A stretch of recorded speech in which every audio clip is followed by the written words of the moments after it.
Hola familia Conexión, estamos en otro jueves de podcast donde conoceremos de México con grandes invitados.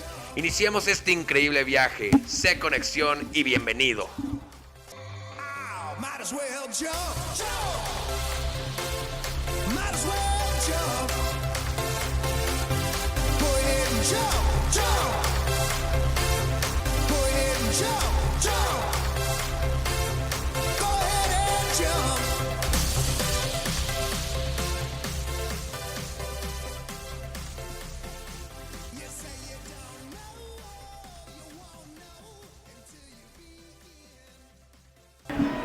Hola, yo soy Valesca, soy de la familia de Conexión Cultural y Hora Latina TV.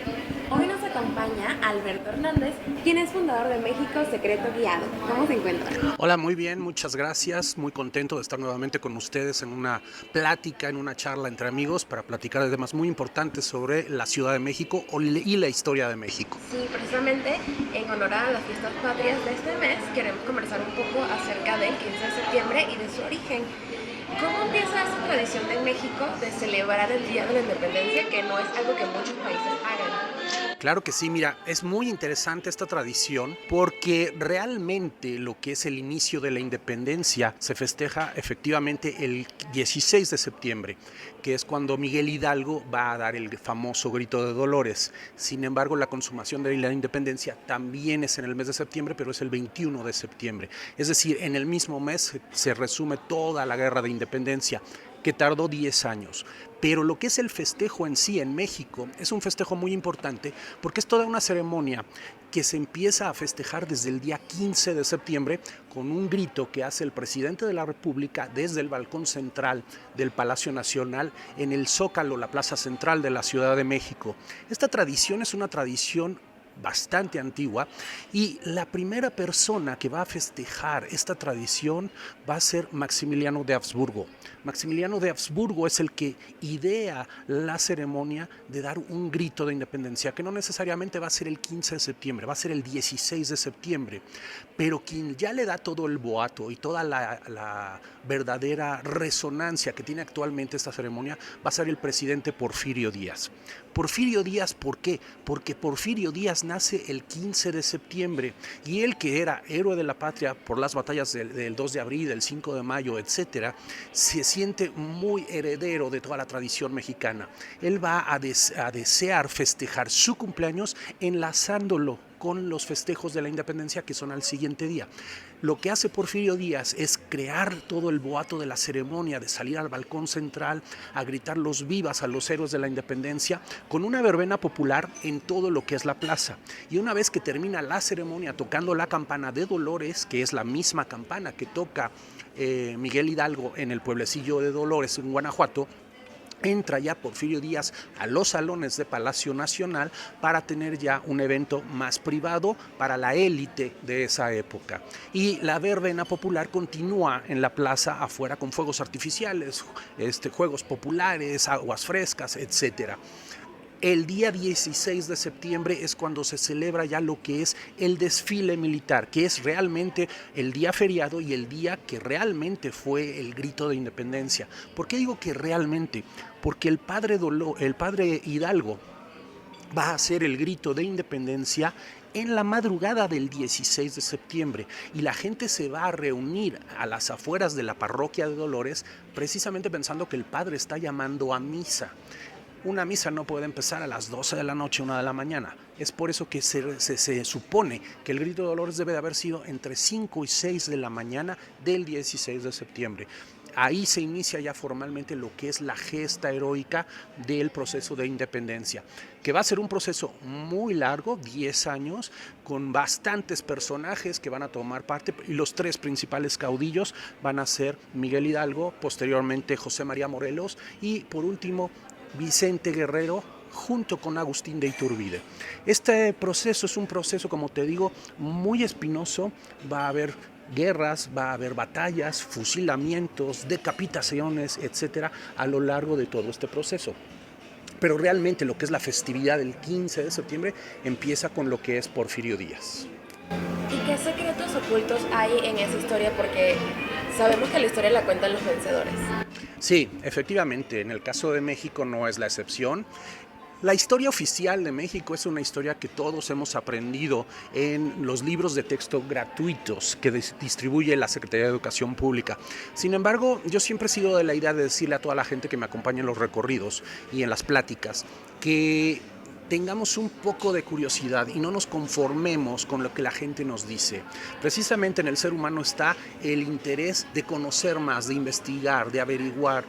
En este caso, por ejemplo, el proceso de independencia se nos dice que Miguel Hidalgo nos intenta liberar de lo que es el yugo español y él va a dar el grito de dolores precisamente en contra de todos los españoles. Esto es una verdadera falsedad en el aspecto de que Miguel Hidalgo al inicio de la gesta nunca tuvo la intención de independizar a México. Vamos a tenernos que ubicar en el contexto. En 1808, Napoleón Bonaparte está invadiendo España. Y precisamente Napoleón Bonaparte es el representante de todo lo que son las ideas de la Ilustración, pero también de las ideas de la masonería, del ateísmo, de la separación de la Iglesia y el Estado, cosa que en la Nueva España estaba muy arraigado, precisamente esa unión, religión, gobierno. Miguel Hidalgo lo que va a pretender es precisamente separar el reino de la Nueva España de lo que es España, y su grito de independencia va a ser viva Santa María de Guadalupe y viva Fernando VII. No está hablando de una independencia, está diciendo vamos a continuar con el mismo rey que es Fernando VII. ¿Qué es lo que va a pasar? Que uno de sus segundos de a bordo, su principal general, va a ser Ignacio Allende. Ignacio Allende sí tiene ideas libertarias. Y ya una vez que arranca el proceso de independencia, Ignacio Allende va a empezar a convencer y a tratar de cambiar la mentalidad de Miguel Hidalgo, precisamente para que se encauce hacia una independencia total. Pero el origen inicial no es una independencia como tal, sino es evitar que Napoleón Bonaparte pudiera invadir lo que es la Nueva España, conservando al rey Fernando VII. ¿Por qué conservando a Fernando VII? Porque precisamente en España Napoleón Bonaparte va a obligar a abdicar a Carlos IV y a Fernando VII, su hijo, para que pase el gobierno, la monarquía, a su hermano, a José Bonaparte, que todo el mundo lo conoce como Pepe Botella, porque era demasiado borrachito, y entonces lo conocían como Pepe Botella. Y por eso Miguel Hidalgo quiere que Fernando VII siga siendo rey. Y incluso se le plantea a Fernando VII en un momento dado venir a gobernar todo lo que es el imperio desde la Ciudad de México. Hay un palacio en el centro de la ciudad, que es el Palacio de los Marqueses del Apartado, que está exactamente enfrente del Templo Mayor, de estilo neoclásico, que construye Manuel Tolsá, el cual se le ofrece a Fernando VII para que venga a vivir, pero él nunca va a tomar la decisión de venir para acá. Posteriormente, como te comento, Ignacio Allende va a empezar a tratar de cambiar toda esta historia, pero vamos a tener también que Miguel Hidalgo, sobre la marcha y el avance de su ejército libertario, va a empezar a ver muchas atrocidades. ¿A qué me refiero con estas atrocidades?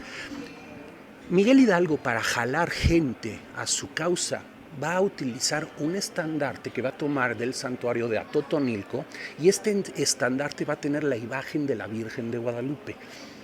Va a empezar a caminar y avanzar hacia la Ciudad de México, pasando por las principales ciudades de lo que es la zona del Bajío, Guanajuato, Michoacán, etcétera, Querétaro. Y en su trayecto, la gente que lo ve caminando no piensan que van a una guerra. Al ver a la Virgen de Guadalupe piensan que es una procesión religiosa, y se le empieza a unir gente pensando que es una procesión religiosa. Ya que están sobre la marcha, pues ya les indican, no vamos a dar una procesión religiosa, estamos luchando por tales causas, tales ideales. A Miguel Hidalgo le va a tocar ver la llegada de su tropa, de su ejército, a la ciudad de Guanajuato. La ciudad de Guanajuato, que era una ciudad minera muy importante de México, donde había una gran colonia de españoles nacidos en la península ibérica, y todos estos españoles, al saber que viene la horda de Hidalgo acercándose a Guanajuato, se van a encerrar todos en lo que es la alhóndiga de Granaditas. La alhóndiga de Granaditas, que si nosotros la vemos por fuera, una alhóndiga es una bodega realmente de granos. Entonces es un edificio muy sólido, prácticamente con ventanas ventanas muy pequeñas solamente para que respiren lo que son las semillas que están ahí almacenadas, y se va a meter todo lo que es la colonia española que vive en Guanajuato a esa alhóndiga para utilizarlo como fortaleza. Al momento de que llegan las tropas de Hidalgo a Guanajuato, saben que están atrincherados en la alhóndiga de Guanajuato todos los españoles. Y viene la famosa etapa en la cual supuestamente un minero de ahí, de la zona de Guanajuato, se va a colocar una piedra en la espalda, popularmente lo conocemos como el pípila, y se va a acercar al gran portón de madera que hay en la alhóndiga para quemarlo. Y de esta forma puedan ingresar a la alhóndiga para ver qué armas hay, qué alimentos, etcétera. Eso es lo que nos cuenta la historia oficial. Lo que no nos cuenta la historia oficial es que al momento de que entran las hordas ahí, van a hacer una matanza tremenda de españoles, incluyendo mujeres, incluyendo niños. Se dice que durante 2 días estuvo saliendo sangre de la alhóndiga de Granaditas, de todos los cuerpos que estaban ahí muertos y seguían sangrando. Esto le toca ver a un personaje muy importante también para México, que es Lucas Alamán. Lucas Alamán, que posteriormente va a ser un intelectual del Partido Conservador, le toca ver todas estas escenas dantescas. Y Lucas Alamán, va a agarrar precisamente la causa conservadora, estando en contra de lo que vio durante la independencia. Al momento de que pasa esta escena, las tropas de Hidalgo siguen avanzando hacia la Ciudad de México, pero Hidalgo ya quedó bastante tocado, llamémosle así, por las imágenes que vio. La capital de la Nueva España, la Ciudad de México, es una ciudad sumamente rica, sumamente importante, llena también de colonia española, de peninsulares, y pues obviamente es la sede del poder de todo lo que es el reino de la Nueva España. Al momento de que llegan a la Ciudad de México, no van a entrar directamente a la ciudad, van a llegar a lo que es el Cerro de las Cruces, muy cerca de Coajimalpa, que es un ayuntamiento de la Ciudad de México que está en la parte alta de las montañas. Y desde ahí Miguel Hidalgo va a tomar la decisión, viendo lo que es la ciudad a la distancia, de no entrar a la capital de la Ciudad de México. Esto va a causar un conflicto muy fuerte con Ignacio Allende, porque Ignacio Allende, que es de carrera militar, sabe que una vez que entren a la Ciudad de México y controlen lo que es la Ciudad de México, van a tener ya prácticamente carta libre para controlar todo el país. Aquí es en donde está el virrey y aquí es en donde está el ejército del virrey. Pero Miguel Hidalgo piensa que si en Guanajuato se dieron los saqueos que se dieron y fue la matanza que se dio, al momento de que entren a la capital va a ser exactamente lo mismo o peor aún, porque es más rica todavía la Ciudad de México de lo que era Guanajuato. Por eso Miguel Hidalgo decide no venir para acá y empezar a avanzar hacia la ciudad de Guadalajara. Va a crear esto un conflicto muy fuerte con Ignacio Allende, y a partir de ahí nuevamente la historia oficial no nos platica precisamente los conflictos que llegan a haber entre Hidalgo y Allende, a grado tal de que Allende llega a desconocer a Miguel Hidalgo como jefe de las fuerzas independentistas. Posteriormente Hidalgo va a llegar allá a Guanajuato, allá va a decretar lo que es la abolición de la esclavitud, que realmente en México no había tantos esclavos. Los esclavos eran precisamente la gente de raza negra, pero en México no había tanta raza negra porque había muchísimo indígena. Y los indígenas, aunque no eran esclavos, sí se utilizaban como mano de obra mucho más económica que comprar un esclavo. Entonces es simbólico, obviamente la abolición de la esclavitud por parte de Hidalgo es importante porque es uno de los primeros países de América en abolirla, pero realmente no tiene gran carácter político, simplemente es una imagen y es una representación.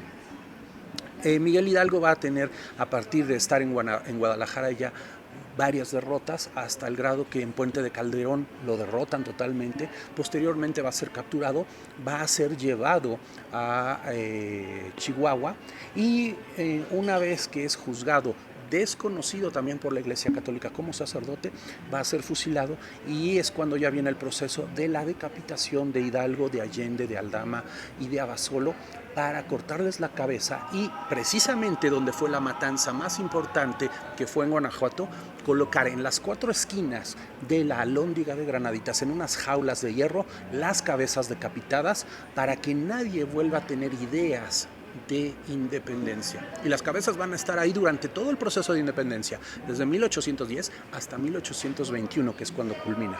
En 1821 es cuando se van a descolgar esas jaulas para ya darles los honores como próceres de la patria. Posteriormente va a venir José María Morelos, que estuvo muy en contacto con Miguel Hidalgo, y él efectivamente ya tiene ideas totalmente libertarias, a grado tal de que es muy buen estratega militar, y Napoleón Bonaparte se dice que llega a comentar que con 4 Morelos podría él controlar completa toda Europa. Es decir, las hazañas heroicas de batalla de José María Morelos y Pavón llegan a oídos de Napoleón Bonaparte y sabe de su eficacia como militar y como estratega. Entonces es una historia muy interesante. Entonces sabemos que hay muchos secretos ocultos detrás de la historia siempre, pero ¿cómo pueden hacer las personas para de verdad saber cuál es la verdad, cuál es la mentira, cómo distinguirla, a qué fuentes acudir? Mira, es muy sencillo. Yo a toda la gente que está conmigo normalmente en las pláticas culturales o en los recorridos culturales, les comento que no hay nadie en toda la historia de la humanidad bueno ni malo. Todos somos una parte del momento que se está viviendo en esa situación. Es decir, cada personaje histórico va a reaccionar dependiendo del momento y de las circunstancias que están pasando. Si llega alguien y te dice, tienes que hacer esto o te mato, pues obviamente va a tratar de cuidar su vida y va a reaccionar de una determinada forma. A la distancia, eso va a empezar a transformarse y vamos a decir, fue un traidor, nos traicionó a todos. Y no, resulta que esta persona en su momento trató de salvar su vida. A lo mejor lo que hizo fue dar prioridad a su vida, a lo que era beneficio para la nación o para un determinado grupo, etc. Pero es muy válido, todos lo haríamos. O sea, no quiere decir que porque lo haya hecho es porque era malo. Simplemente lo hizo por reaccionar a las circunstancias de ese momento. Ejemplo. Vamos a poner el caso, por ejemplo, de y cambiando rápido de tema, de un Antonio López de Santana, que todo el mundo lo satanizamos, precisamente porque vendió gran parte de México, etc.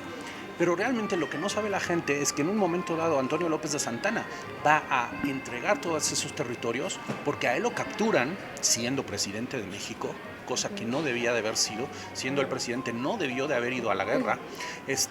Lo capturan y le dicen, o firmas o te matamos. Pues obviamente él va a decir, pues firmo. Y ahí nos quedamos con que nos vendió, etc. Pero lo que la gente no comenta es que todos los diputados que vivían acá en México, todos los políticos que estaban en México, al momento de que llegan las noticias de que sucedió esto, nadie realmente pone una enérgica queja, nadie dice no lo vamos a hacer válido, y todos son igual de cómplices por esa venta o por esa firma. ¿Por qué? Porque un presidente al momento de que es capturado por un ejército extranjero pierde la autoridad. El poder presidencial en ese momento deja de estar con él y pasa al segundo de a bordo. Pero estamos hablando de una época en la que no hay internet, no hay teléfono, no hay comunicaciones y no se sabe lo que está pasando del otro lado del país. ¿Qué es lo que va a pasar? Precisamente al momento de que llegan las noticias, pues ya todo se consumó. Vuelvo a lo mismo, está actuando este personaje en su situación y no lo estoy exculpando, simplemente estoy diciendo por qué reaccionó de esta forma. En el caso del proceso de la independencia vamos a tener como José María Morelos, Miguel Hidalgo, que posteriormente van a venir las leyes de reforma para separar la iglesia del gobierno, son curas. Tanto Miguel Hidalgo como José María Morelos, como Francisco Javier Mina, como Fray Servando Teresa de Mier, muchos son sacerdotes, muchos son religiosos que van a participar. Eso lo que nos está indicando es que la religión en el proceso de independencia, la Iglesia Católica más que la religión, está muy metida dentro de este proceso. Y vamos a ver que hay que distinguir entre alto clero y bajo clero. El alto clero van a ser los arzobispos, los obispos que van a estar obviamente en las capitales. Hidalgo, Morelos son curas de pueblos. Realmente Dolores Hidalgo va a ser un pueblo muy pequeño. Y estos curas de pueblos son los que precisamente son criollos, es decir, son hijos de españoles o son mestizos ya de una casta menor, llamémosla así, jerárquicamente hablando a esa época. No estoy haciendo menos a nadie, simplemente es como estaba estructurada la sociedad en esa época. Lo que van a hacer es precisamente ellos intentar tomar control de los territorios en los que ellos nacieron. Y esto es una de las ideas que van a llegar con la Ilustración a México. ¿Quién va a traer las ideas de la Ilustración? Los jesuitas, nuevamente religiosos. Los jesuitas son los que van a fomentar en todo el imperio español precisamente los nacionalismos y los regionalismos para crear identidades propias y que esas regiones puedan salir adelante. Más que con ideas de independencia, que haya progreso, que haya desarrollo para que la gente que vive en esas regiones pueda salir adelante. Durante todo el proceso, que es muy doloroso, prácticamente Miguel Hidalgo no va a estar más de un año a la cabeza de lo que es el proceso independentista. Morelos sí ya va a estar un poco más de tiempo, va a tener grandes batallas como es el sitio de Cuautla, como son varias batallas en las que él va a participar, precisamente tratando de ir cercando lo que es las tropas del virrey y tratando de alejarlos de lo que es la capital de la Nueva España. Hasta que José María Morelos va a ser también capturado posteriormente, va a ser trasladado a Ecatepec, en el Estado de México, va a ser juzgado y va a ser fusilado. Y a partir de ese momento viene la tercera etapa de la independencia de México. Esta tercera etapa es una etapa que va a encabezar precisamente Vicente Guerrero. Vicente Guerrero, que sí conoció directamente a José María Morelos. Y es una etapa muy difícil porque Vicente Guerrero lo que va a hacer es empezar una guerra de guerrillas.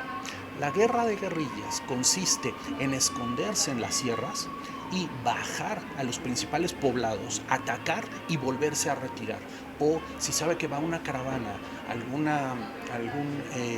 carruaje desfilando que trae dinero, que trae municiones, que trae algún personaje importante, bajan, lo atacan y se vuelven a retirar. Lo que no nos explica la historia oficial es que para 1821, en que Guerrero está escondido precisamente en la sierra de lo que es ahora su estado, el estado de Guerrero, y aquí cabe la pena informar que el estado de México era un estado enorme, abarcaba lo que actualmente es el estado de Hidalgo, el estado de Morelos y el estado de Guerrero. Esos estados se van a formar posteriormente, después del proceso ya de independencia, como un homenaje a los tres principales caudillos de la independencia. Pero todo eso era parte del Estado de México, y el estado de Guerrero se le va a llamar así porque precisamente en las sierras de esa zona, cerca de Tasco, cerca de Iguala, etcétera, Chilpancingo, es en donde se va a estar escondiendo Vicente Guerrero. Lo que no nos dice la historia oficial es que para 1821 prácticamente el proceso de independencia ya había concluido, y había concluido para mal. Ya no había grandes caudillos luchando, el único que queda es Vicente Guerrero y escondido en la sierra. Nuevamente el virrey y nuevamente las tropas del virrey ya tienen controlada toda la Nueva España. Es decir, que si Guerrero no hubiera seguido luchando, prácticamente no se hubiera culminado el proceso de independencia, porque ya todo estaba otra vez marchando en calma. Y aquí viene la otra etapa extraña que no nos platican bien en la historia oficial, que es precisamente que en España, por la invasión francesa, se va a dar las Cortes de Cádiz. Las Cortes de Cádiz son unas cortes en las cuales el pueblo, rebelándose, porque no hay rey, rebelándose en contra de lo que es el gobierno francés en España, van a decretar que la soberanía de la nación no radica en el rey, radica en el pueblo. Es decir, el pueblo es el que tiene el derecho de reconocer a sus gobernantes y de autorizar quién los va a gobernar. Esto precisamente ubicándonos en España para tratar de expulsar a los franceses. Pero en la que es la Nueva España, donde está precisamente la nobleza novohispana, que la mayoría son peninsulares, al enterarse de esto, piensan que las Cortes de Cádiz y las leyes de la Corte de Cádiz se van a empezar a aplicar también en la Nueva España, porque somos parte del imperio. ¿Qué es lo que va a hacer esto? Que todos los nobles de la Nueva España decidan luchar en contra de que se establezca en México la Constitución de Cádiz. ¿Y cómo lo van a lograr? Van a idear precisamente en una iglesia de la Ciudad de México, que es la iglesia de la Profesa, se va a dar una conspiración en la cual toda la nobleza de la Nueva España se va a reunir para invitar al general del ejército del virrey, Agustín de Iturbide, que entre a esa conspiración y decirle: nosotros ya no queremos que se aplique aquí las Cortes de Cádiz. Nosotros lo que queremos es que México sea un país independiente, con un gobierno totalmente separado de España, para que no se aplique esa constitución. Obviamente la nobleza de la Nueva España pensando: nosotros vamos a tomar el control y nosotros vamos a evitar que pase lo que está pasando en España. Lo que van a hacer es invitar a Agustín de Iturbide y decirle: para que esto tenga un carácter oficial, vamos a retomar el proceso de independencia que se inició en 1810. Tú vas a ir a buscar a Vicente Guerrero, que es el que sigue en la línea de mando desde 810, y negocia con él. Tú eres el capitán del ejército del virrey. Si tú le dices que no lo vas a combatir, pues obviamente, ¿quién más lo va a combatir si tú eres el general? Te va a hacer caso. Obviamente Vicente Guerrero va a desconfiar totalmente de esto, no va a estar muy convencido, pero al final de cuentas va a terminar aceptando. Una vez que acepta, viene lo que es un famoso episodio que se le llama el abrazo de Acatempan, en el cual Agustín de Iturbide, porque todo el proceso fue vía carta, Agustín de Iturbide y Vicente Guerrero se van a encontrar en la ciudad de Acatempan, en el pueblo de Acatempan, y se van a dar un abrazo solidario, supuestamente simbolizando que se está uniendo los dos bandos, el ejército realista del virrey y el ejército independentista de los revolucionarios.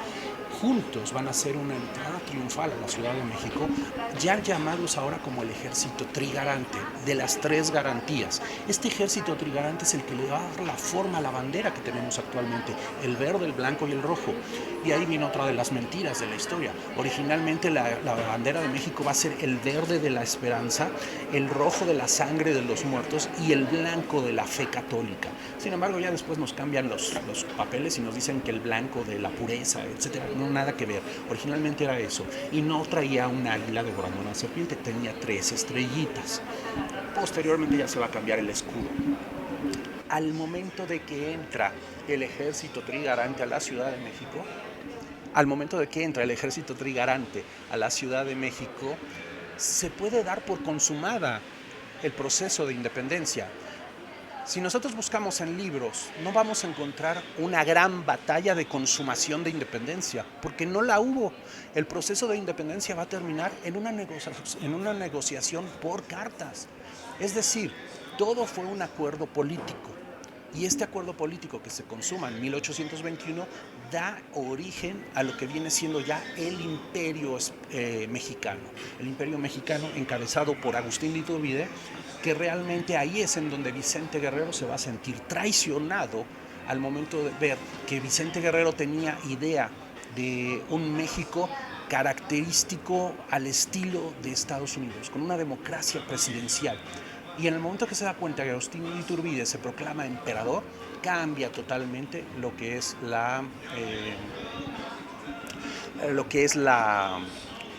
¿cómo decirte? Pues el proceso de independencia, se va a sentir traicionado. Es un proceso que fue muy largo, muy doloroso.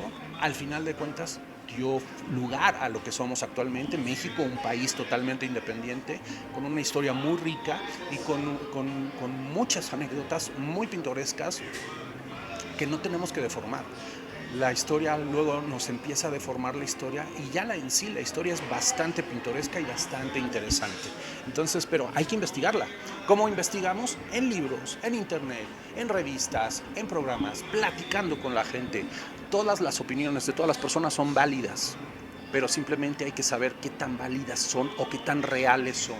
Hay que investigar, no nos quedemos con lo primero que nos dicen. Tomarla con pinzas, ¿no? Exactamente.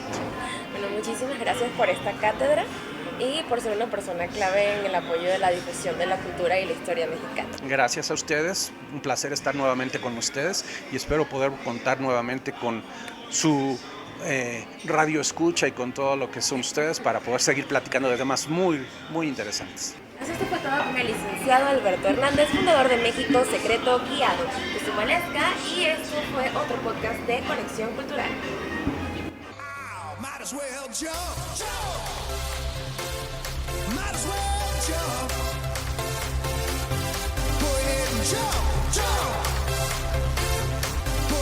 Jump!